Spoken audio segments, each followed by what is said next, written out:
So Arsenal went away to Spain and won 2-1. Real Madrid entertained Marseille, the front side. They won 2-1. While Dortmund and Juventus entertained a 4-4 draw. What's good, people? Welcome back to British 876 Studios, where we discuss and we dissect the realest and the most authentic football and sports opinion. The Champions League is back, people, and we have a lot to discuss. It's game week number one since the return of the Champions League. And we're going to start at Spain over at Bilbao, where they entertained Arsenal, the Gunners, who beat Bilbao 2-1, 2-0 actually, in a very controlled game, right? And we must give credit to Arsenal, who has found a way to maintain control in majority of their games. Starting a similar side to the side they played last Premier League EPL game, as they started on the wing. Madueke started on the wing. Goretzka started up top. I mean, Odegaard got injured, so they replaced him with Declan Rice, who didn't start the last game. So their midfield was Declan Rice, Zubimendi, and Marino. Solid midfield three, defensive, compact midfield three. In the back line, it was uh, Gabriel Magnalos, along with the new signing Mascara. I hope I'm pronouncing his name correctly. On the wing back position, or the defensive left back and right back position was Timber and Calafiori. Strong Arsenal team, more or less their starting lineup, with the absence of Odegaard, Saka, and um, Saliba, three of their strongest player.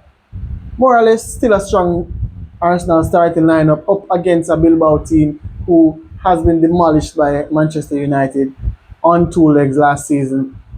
But people, let's take a minute to give Arsenal some credit where credit is due. You know, Arsenal came out strong side, didn't look the most exciting, didn't look the most thrilling to watch, didn't create the most chances. But guess what? Set up defensively well by Arteta. Midfield three compact and solid, technically good.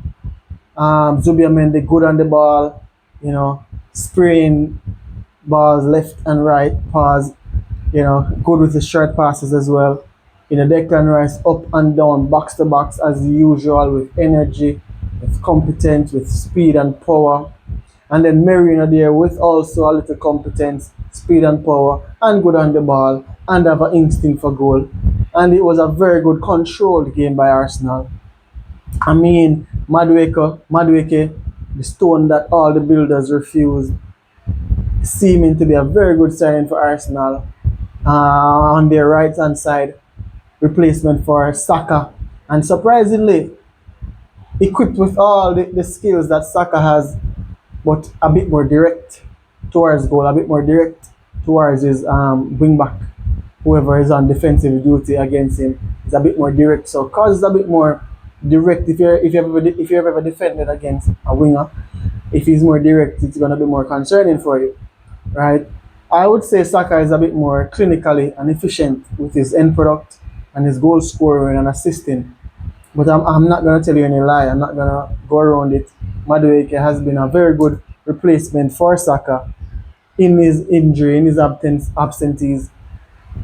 I mean, on the left, Eze, not his best position. I believe Eze should be playing in a midfield role, but Arteta won't have it because, you know, he wants a more solid, compact midfielders in the middle of the pitch, rather than Eze, who's going to be a bit more expansive, a bit more liable on defense. So he put him out onto the left hand side of the pitch, where he's not been able to maximize his potential. But it's Eze, so he's efficient, technical on the ball, efficient with his passing. You know, he will rotate play, you know, rather than lose the ball. Are kind of like Jack Grealish, rather than being a Martinelli who is just head fast and forward, right? So that's the starting lineup. Arsenal started. They played at home. I must say they played at home to a Bilbao side, so it's not a foregone conclusion that they should have won that game. However, Arsenal has proven that they are a team that will set up very well, hard to beat, and will grind out result. And in addition to that, is the team that will control 99% of their games. Unless they play against maybe a City on their day, or a Bayern Munich on their day, or can't find much other teams because Madrid don't necessarily want to dominate and control the ball all game long. Arsenal generally will control the game. So today they did. I mean, very good result for Arsenal. Opening Champions League game for them. Their defense was immaculate once again. I mean, it's becoming their forte. Their defense immaculate, stern, strong, resolute, hard to get through. I mean, starting from even Raya, and defense starts with attack. So when they decide to keep control of the game, keep the football, starting from the goalkeeper to the wing backs or the defenders to the midfielders, the jobs for the forwards are already done. Because if you win 1-0 and you only get 5 chances, nobody's going to criticize your forward. So it's a magic stroke for Mikel Arteta and Arsenal, winning 2-0 against Atletico Bilbao in Spain. They were without their main and their best player, Williams, the younger brother of, what's their first name? I'm forgetting their first name. I think Nico Williams, the younger brother, he was absent today with an injury. Uh, Very good result for Arsenal, as I said. Very, very good result. Arsenal dominated in all the statistics, dominated in the possession with 62% possession, dominated in the expected goals, dominated in the total shots and on target and off target, dominated in corners, dominated in passes. So it was a total domination for Arsenal today in their opening game of the UEFA Champions League. And I'm sure the Arsenal fans are emphatic and happy, elated with this result. The next game observed today was Real Madrid. They entertained Marseille in Spain at the Bernabeu, and they were triumphant. They won 2-0, 2-1. Coming from behind actually. Marseille started the game with an early goal. Timothy Weah scored in the 22nd minute. He scored with an assist from Mason Greenwood, yes. And then Kylian Mbappe equalized with a penalty kick not too long after. And then late in the game, Real Madrid came along again with a penalty from Kylian Mbappe. I mean, not to get it mixed, I think this is the game where Carvajal got a red card. And I must say, it's in the modern game that's a soft red card. It's a soft red card. Two players, the game was at pause because the referee blew the whistle for a foul. Two players squared up. Emotions got the best of them. He put his head forward into the face of a Marseille player. It wasn't anything damaging, wasn't anything life-threatening, wasn't anything injury that caused injury. The player went down dramatically. He was dramatically. If anybody is disputing that the Marseille player went down dramatically, the reason why I'm saying something is wrong with that given as a red card is because the impact did not warrant the reaction of the player. The player went down dramatically from Carvajal, who came on for Trent, who was injured, and the red card was given. No, fine. Rules are rules. It was a red card. I mean, they went on to score later on in the game. Kylian Mbappe won a penalty. Vinny came on, won a penalty. Kylian Mbappe, scored the penalty.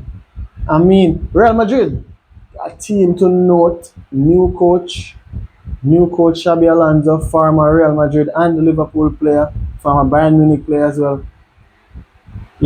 Changed things up greatly, relying on what's his name, Gulia, if I'm pronouncing it correctly. Vinny didn't start the game, and you find that shocking. It's a Champions League game against Marseille. Vinny didn't start. He was rotating Vinny and Rodrigo, who last season was a typical starter. Both of them, you know, Bellingham came off the injury table back in the match day squad. Didn't start, didn't come on either. But Vinny came on, provided the assist to for Kylian Mbappe to slot it home. Madrid started this young Argentine attacker. Forgive me for butchering his name. Is it Mastantuano? Whatever that's pronounced as. We've seen him all season long so far. He's a midfielder stroke midfield attacker who can play off both wings and in behind the striker. I mean, he played off the right wing where Rodrigo could have played and Vinny could have played on the left wing. But for some reason or the other, Xabi Alonso has a different outlook on things. So Vinny didn't start the game. He started Chouamini in the midfield with Valverde, the captain. Gola, as I said, he has a lot of faith in Gola. Starts him a lot of games, keeps him on the entire game. In the back line, it was Hulson, the recruitee, the Spanish recruitee from Bournemouth, I think, played alongside Militao.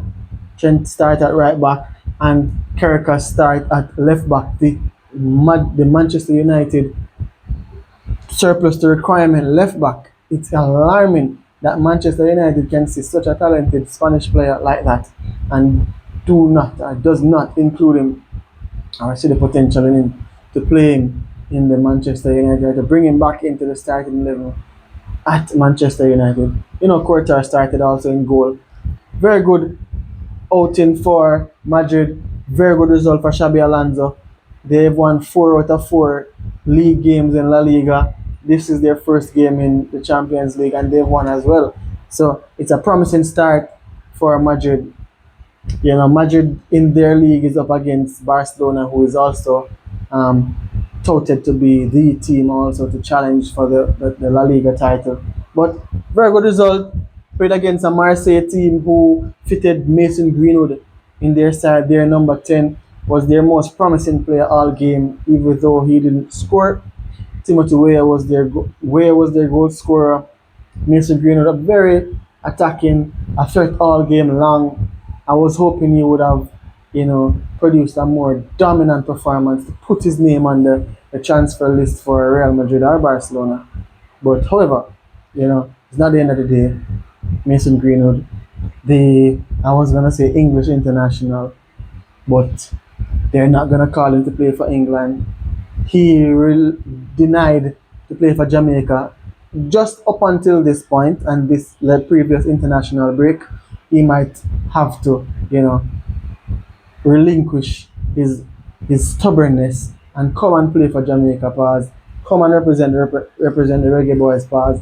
You need to come Greenwood and represent the Reggae Boys. The Reggae Boys, we need you. You will get the number 10. Bobby Reed normally wears the number 10. Who wears the number 10 now? I don't know. Give it to Mason Greenwood. Give him the 9. Give him whatever he wants. I'm sure it's all there on the table. But he still refuses. Anyway, Gomez didn't play today.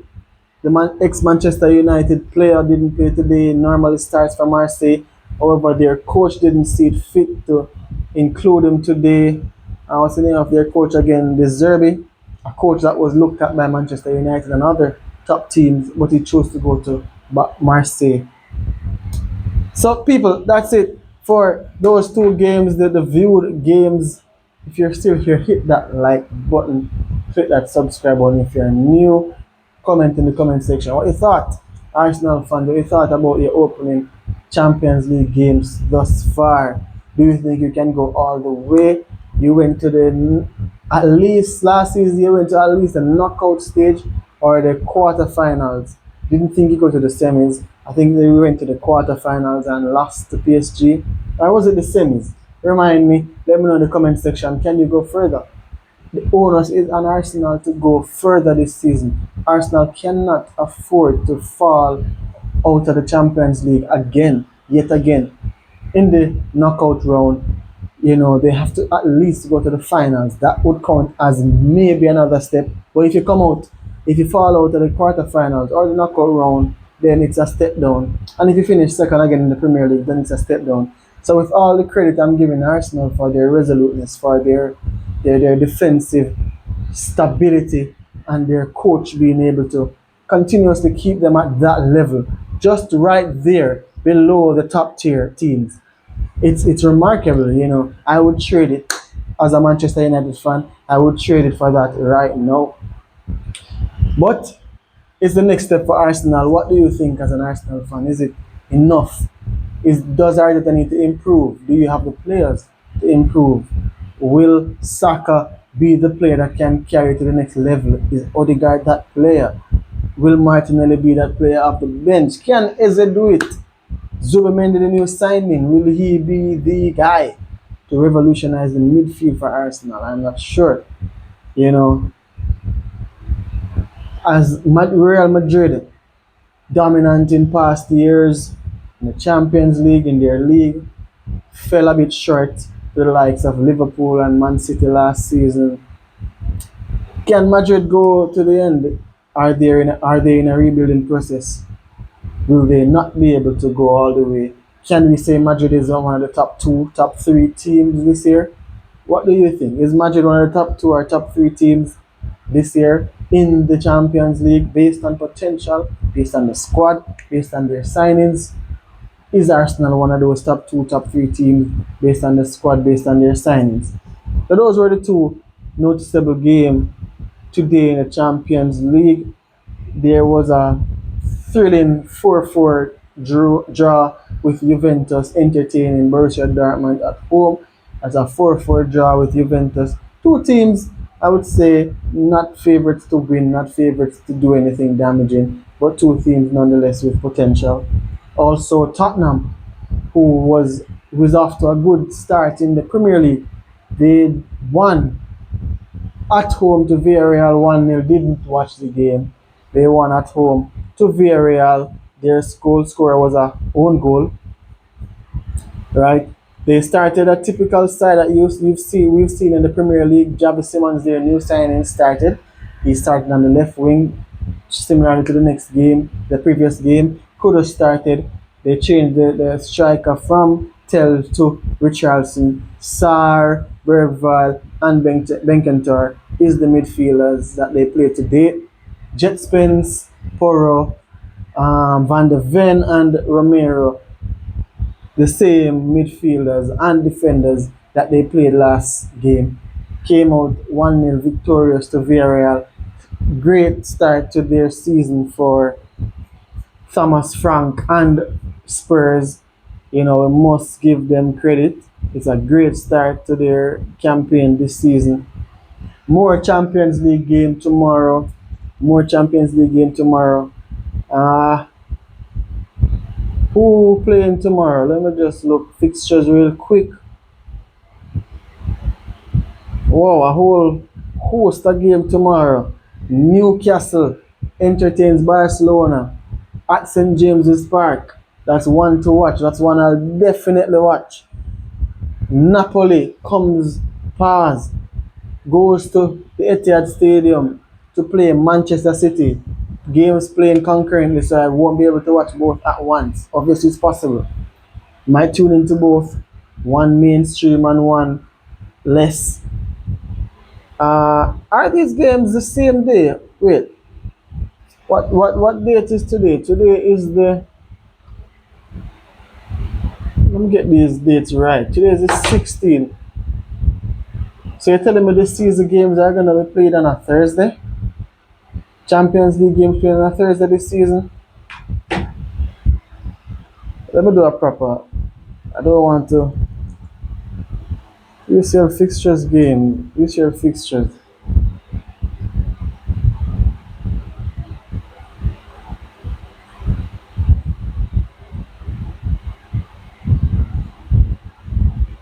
Oh, come on. Show me the fixtures. People, comment in the comment section. It seems like a jam-packed day tomorrow, unless I saw wrong. Tuesday.